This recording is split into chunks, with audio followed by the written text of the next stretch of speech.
Good morning, everyone. Thank you for being with us. First of all, we want to express our great thanks to the Swiss government for facilitating this trade meeting here in Geneva. We had very productive talks, and I believe that the venue here on Lake Geneva added great equanimity to what was a very positive process. We have reached an agreement on a 90-day pause and substantially moved down the tariff levels. Both sides on the reciprocal tariffs will move their tariffs down 115%.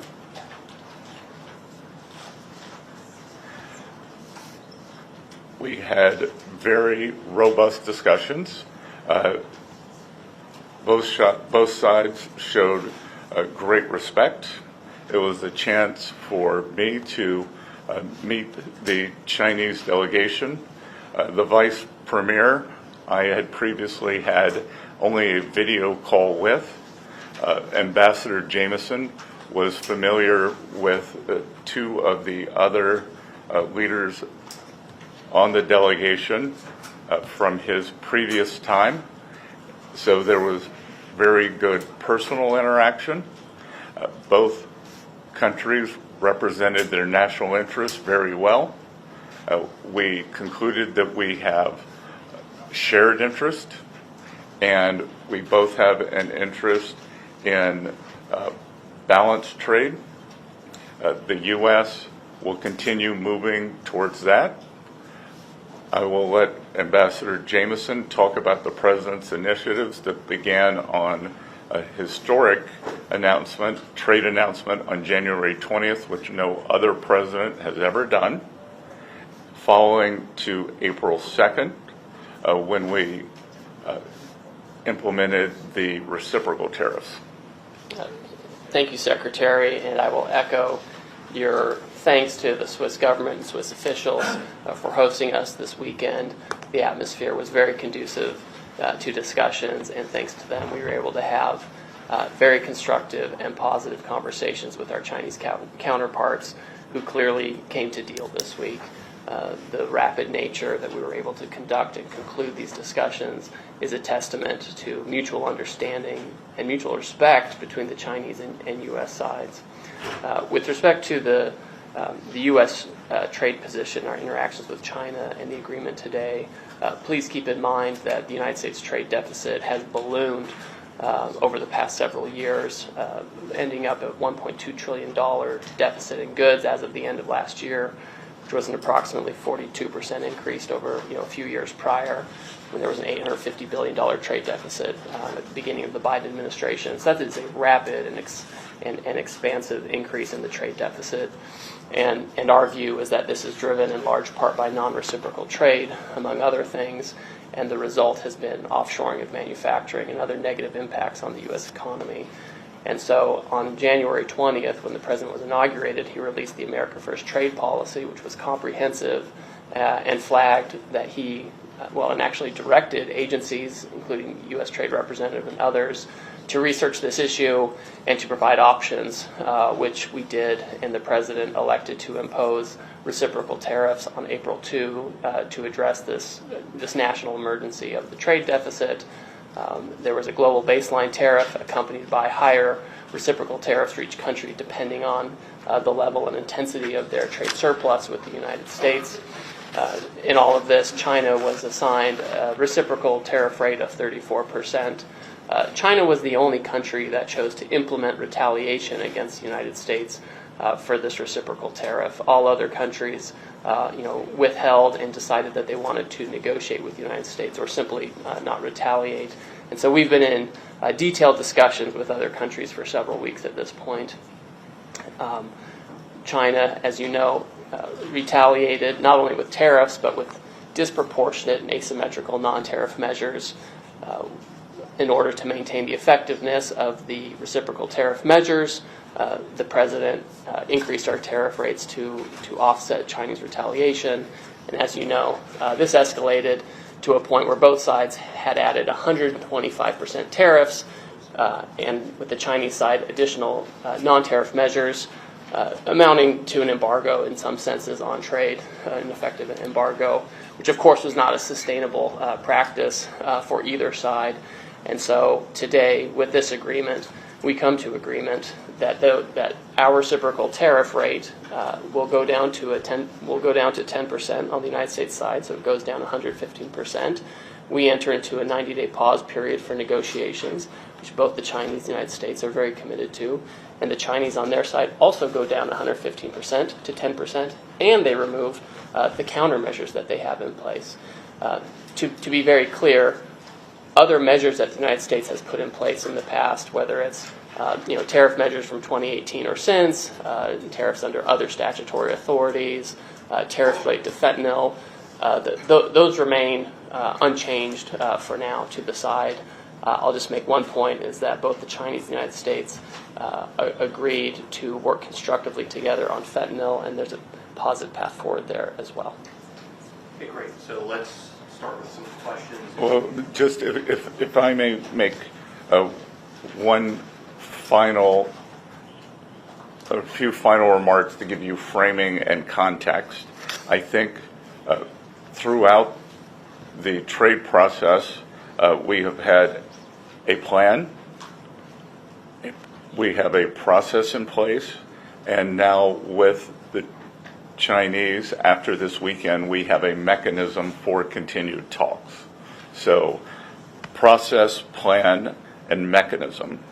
I would say one of the big takeaways from this weekend, the United States will continue a strategic rebalancing in many areas that were exposed as supply chain weaknesses during COVID, whether it's medicines, whether it's semiconductors, steel, we've identified 5 or 6 strategic industries and supply chain vulnerabilities, and we will continue moving toward U.S. independence or reliable supplies from allies on those.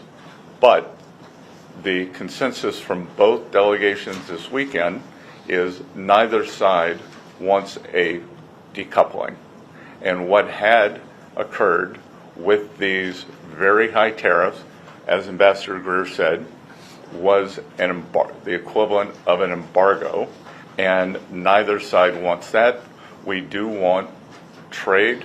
We want more balanced trade, and I think that both sides are committed to achieving that. We would like to see China open to more U.S. goods. We expect that as the negotiations proceed, that there will also be a possibility of purchase agreements to pull what is our largest bilateral trade deficit into balance that has gotten out of balance. And much of this has happened through neglect over the past 4 years, as the previous administration did not engage on this issue. That was put forward to us by the Chinese, in fact, and we can see it in what happened to the Phase 1 agreement. We are only looking forward, and we look forward to very good discussions now that we have the mechanism created in Geneva this weekend for talks. Great. And with that, let's kick off questions. I'll start at the front row. Jenny Leonard, Bloomberg. Thank you so much. Going into these talks, the president posted on Truth Social that he believes an 80% tariff on China seems right. It obviously went down substantially more. How did you end up going to 30%? Was that the president pushing you, or the Chinese not budging before you went down? And then secondly, you have a 90-day pause now, as you have with other countries. What specifically do you want to see in those 90 days? What kind of progress do you want to see in those 90 days and have agreed to by then to not ratchet up the tariffs? Because it is just a pause, right? Yes, so And the I'll... tariffs then snap back, basically, if you don't have something agreed upon that is substantive. So the Chinese April 2nd number was 34, continues to be 34%. I'll let Ambassador Greer answer the first question. And just like with all our other trading partners, as long as there is good faith effort, engagement, and constructive dialogue, then we will keep moving forward. I would just say, Jenny, with respect to, the president's message and ultimate rates, I mean, everything is a negotiation, right? And the president, he gives the Secretary of the Treasury and I and other members of the cabinet direction and advice on how to proceed. And we ended up at a result that is very good for the United States, very good for China as well. We retain our 10% global baseline tariff, which we have on other countries. We have, in addition to that, previous measures that we've retained, which have been, frankly, effective in reducing the U.S. bilateral trade deficit with China over the past few years. So that leaves us in a very good position, all in, with respect to measures on Chinese imports, but more importantly, leaves us in a constructive path forward to have a positive conversation with the Chinese on how to rebalance and have more constructive trade. Great. In the back, Associated Press. Associated Press. Hi, I'm Jamie from Associated Press. We just heard our colleague talk about 30% tariffs. I'm just trying to understand these numbers here because they're all over the place. We were at 145 before, apparently, and 125, I believe, from the Chinese side. So can you say clearly now that, I think the question was, right now for the 90-day period, the U.S. tariffs on Chinese goods will be down to 30%? Is that correct for the 30? Could you speak So again, this agreement is really about the reciprocal tariff, which was imposed by the United States on April 2nd, and the escalatory steps which followed.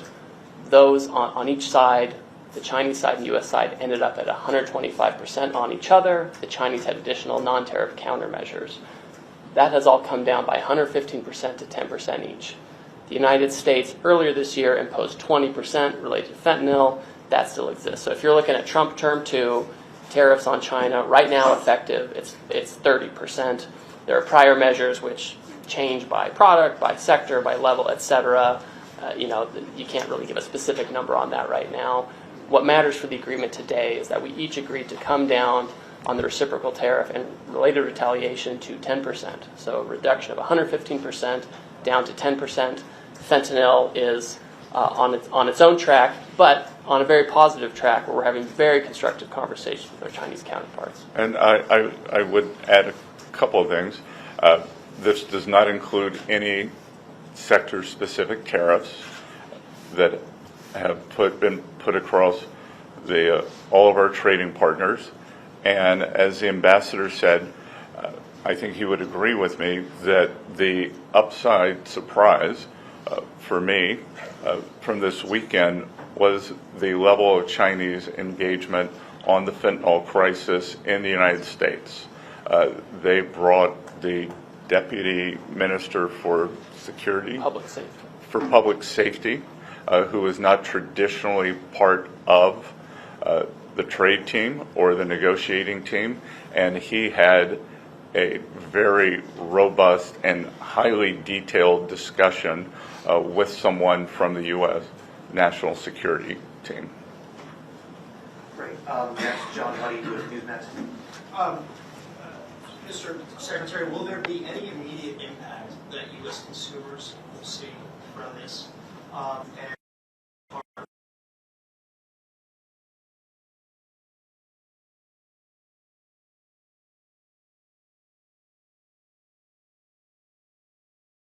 I'm sorry, I know there's three questions here. But what are the Chinese willing to do in terms of the fentanyl crisis? Did they make any promises or any agreements to combat fentanyl? Okay. Well, there's a lot to unpack there. So let me recap that. So you're asking U.S. consumers, the last one was fentanyl, and what was the second question? The toughest part of the negotiation. Well, I'll start there first. both sides represented their national interest well, but we also concluded that we had shared interest and that neither side was interested in a decoupling. And again, a lot of back and forth on various differences in views on fair trade. We informed them, I had a discussion that trade deficits are a result of three things. One, terms of trade. Two, currency. And then three, the United States fiscal position. We informed them that Trump administration is working very hard on containing this out-of-control fiscal deficit that we inherited from the previous administration. Two, there was no discussion on currency. And one, it was on terms of trade. And on fentanyl, again, for the first time, there was engagement between two teams with detailed knowledge. And I think for the first time, the Chinese understood the magnitude of what is happening in the U.S. in 2018 in Buenos Aires. They did a good job of banning the actual fentanyl, but what we have seen is substantial interaction between bad Chinese actors and many North American drug dealers, especially Mexican cartels. Treasury has designated several of the Mexican cartels as foreign terrorist organizations. We made that clear to the Chinese. They were very receptive. As you may or may not know, the Chinese have very draconian measures for the sale of illicit narcotics in China, and we have asked them to be equally as draconian with the people who are poisoning Americans. And let me make a point. Your question about what was the toughest part of the negotiation, I would submit it was actually, in the lead up to the negotiation, trying to repair channels of communication that had atrophied under the last administration, where, our office, for example, the Office of the United States Trade Representative, had almost no substantive discussions with the Chinese side on trade. And although we have significant differences with the Chinese on trade and economics, and we have major complaints, you have to discuss these complaints. You have to have a channel for discussions, and overcoming that was a substantial challenge. And a lot of work went into that over the past several weeks, so that by the time we got here, we were able to be very pragmatic with each other. And to be sure, there were tough things to deal with on the level of removal, the timing for implementation, managing each side's domestic politics, et cetera. And I won't go into too much detail. But I would say the toughest part was simply getting to a position where we could, in good faith, both sides work with each other. And once we did, we were able to do this in a couple of days. This is not the first time I've done trade negotiations with the Chinese, and sometimes it can take a very, very long time to overcome misunderstandings. We were able to do that effectively over the past few weeks, which enabled us to be very pragmatic and effective this weekend. And I think we leave with a very good mechanism to avoid the unfortunate escalations as we saw after April 2nd from happening again. What had been very unusual about the relationship was that President Trump, Party Chairman Xi, they have a good relationship, but that the nature of what has happened since April 2nd could have been avoided if we had had this kind of mechanism in place, and I believe it is in place now. I think we leave today with a process that will move forward, and again, great mutual respect for our Chinese counterparts. I believe they showed us the same. And the impact on U.S. consumers? Will U.S. consumers see any resulting result out of this? I mean, Mr. You're the Treasury Secretary, so you're better suited. But I would say on the front end, there's been a lot of talk about impact on consumers that just never really translates to the numbers. Consumption remained high, et cetera. And so I think what we're going to see is that we're going to have our economy continue taking off as we put structure around these negotiations and get global trade into a better place. And as I reiterated last week, the Trump economic plan is 3 pieces: trade, tax, and deregulation. Trade has been implemented first, and that process is occurring. We believe that the tax portion is going very well. Speaker Johnson, Leader Thune, who I am in constant contact with, believe that midsummer we will pass, as the president likes to call it, his one big beautiful bill, and we believe that that will provide substantial relief for American households. And then deregulation, a hidden and pernicious tax on American households, is regulation. We believe that the last administration added several $1,000s a year to American families' cost, and that we will be not only cutting those substantially, rolling that back, but cutting those substantially. Thanks. I think we have time for about maybe 2 or 3 more questions. The most, sorry, ma'am, name and outlook, please. Yeah, it's Imogen Folks, BBC. It's very heartening what you're telling us. I'm wondering whether you think it might have been a better idea to start at this point of negotiation rather than start with the big list of tariffs and all the global turmoil that caused and the fear, frankly, in some countries around the world. How about, do you think in hindsight might have been better to start, reach out and say we want to talk to you guys about this? No, I disagree entirely. We have spent decades at the World Trade Organization in multilateral and bilateral negotiations trying to get other countries to reduce their tariffs and non-tariff barriers to be more reciprocal with the U.S. We've had one of the most open economies for decades. The promise of the WTO and the multilateral system is that everyone was going to come down. It turns out the U.S. went down significantly. There were other economies that had low tariffs as well, but retained very high non-tariff barriers. We have tried really hard to work within the system, and the net result is a $1.2 trillion deficit in goods. The net result is manufacturing went to China, East Asia, Mexico, etc. So we tried all of that. So the idea that we can just keep saying, well, why don't we just talk a little bit more and we'll have a different outcome, I think just is totally detached from reality. And I would add a couple of things, that as our 18 important trading partners come to us, many with very good deals, as the UK, who skipped to the front of the line as our oldest ally, as Ambassador Greer and I look at their proposals, again, to lower tariffs, to lower the non-tariff trade barriers. Obviously, UK does not have a currency manipulation problem. And the subsidies for labor and industry, we look at these, and I think, how did we get here? How did we get here?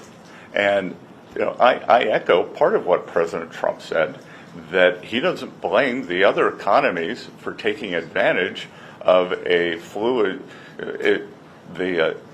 taking advantage of the situation when they were allowed to do it. He blames previous U.S. leaders. So we are just trying to restore a healthy equilibrium. That the U.S. economy has become very unbalanced.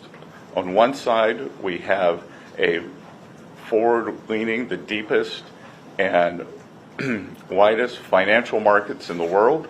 We have financial innovation. We have the tech sector that is the envy in the world. On the other side, we are a natural resources economy led by energy.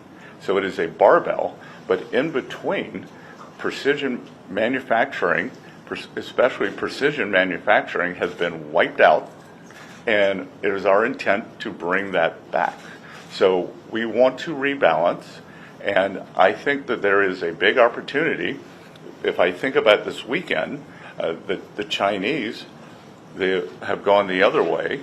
They are unbalanced in terms of overproduction in the manufacturing sector. They have stated, but have not yet rebalanced toward a more consumption-oriented economy. And there is a chance, if we can open up trade to China, have more fair trade toward the U.S., that we could rebalance together. So I reject the notion that business as usual would have worked. Great, and I think this will be our last question as we're just about out of time. Swiss outlet, Urs Geringer with Dearborn Walsh. Yes, I have a question in regard of the setting of these very successful talks as we hear. Switzerland has been in the center for international conferences for many decades. In recent times, we've been under tremendous pressure. The ambassador of Joe Biden to Switzerland called Switzerland the hole in the donut. My question is, how high does your administration value reliable Swiss neutrality for conferences or meetings as we just witnessed this weekend? Well, I won't speak for the previous ambassador. My neighbor in Charleston, South Carolina, is the ambassador under President Trump, Ambassador Ed McMullen, who was highly respected here. He continues to engage with the Swiss American Foundation, and he has led this administration's effort to re-engage with Switzerland after the past 4 years. So we value the relationship. I believe Switzerland is now one of maybe the sixth largest investor in the U.S., which is incredible for an economy with 9 million people. We hope that Switzerland will bring some of its very robust trade training programs to the U.S. as we re-engage the manufacturing sector, because I believe the U.S. has a lot to learn from Switzerland. And again, the UK and Switzerland have moved to the front of the queue for the trade deals, whereas the EU has been much slower. So we value that also.